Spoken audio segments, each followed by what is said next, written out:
De Grutte Prijs van Drachten is een wedstrijd van internationale allure.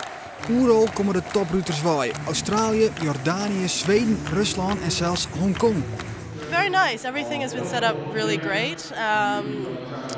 The classes have been nice and a big level of competitors here, so I'm very lucky to be able to come here.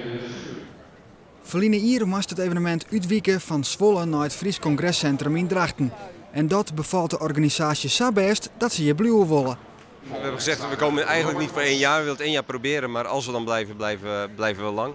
Nou, dat is nu het geval, dus daar zit wat ons betreft niet echt een einde aan in onze planning. We hebben een heel ambitieus bestuur. Dit jaar voor het eerst een 3-ster. Vorig jaar was het nog 2-ster. Een 3-ster betekent meer prijzengeld, betere ruiters als het gaat om te springen. Wij denken als de sport heel goed is dat er ook meer publiek komt, meer sponsoring komt. Dus ja, een groeiend evenement is wat we willen.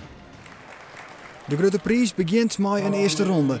Alle combinaties die het foutleer springen maaien terug naar de finale, oftewel de barrage.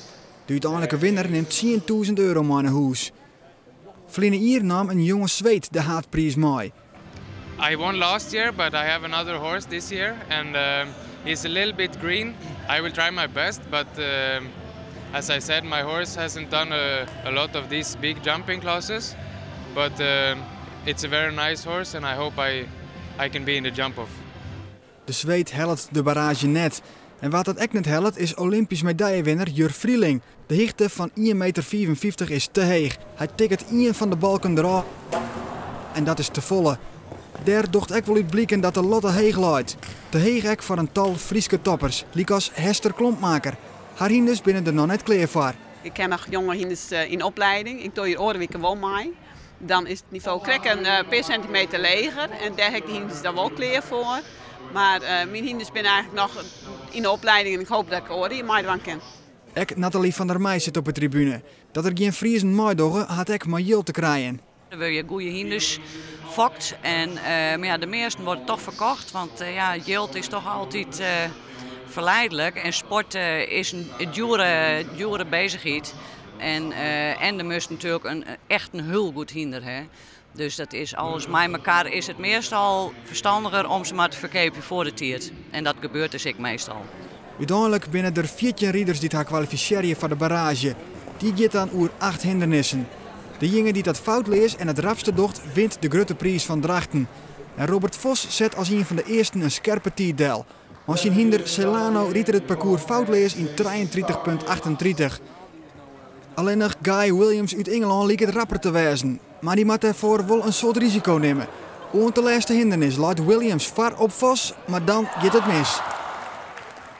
Alle ruiters na Williams nemen een soort risico om maar onder die tijd van Robert Vos te komen. Willem Greve gaat daar in het vierst, de okser wordt hem fataal. Greve sammelt maar liefst 34 strafpunten en eindigt daarmee Rom als laatste.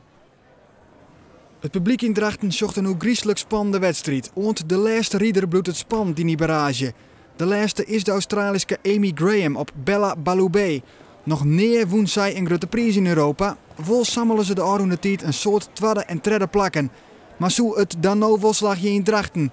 Ze riet lange tijd foutleers, maar dan die laatste okser. Ek die gaat goed. En wat is dan haar tijd? Ze is zo'n 100ste rapper als Robert Vos. En dus wint Amy Graham de Grutte Prijs van Drachten. I just saw the distance that I was going to have and it wasn't what I wanted. It wasn't close enough to the oxer. And so I had to change my mind and I tried to make the best of it and I was lucky. Very lucky.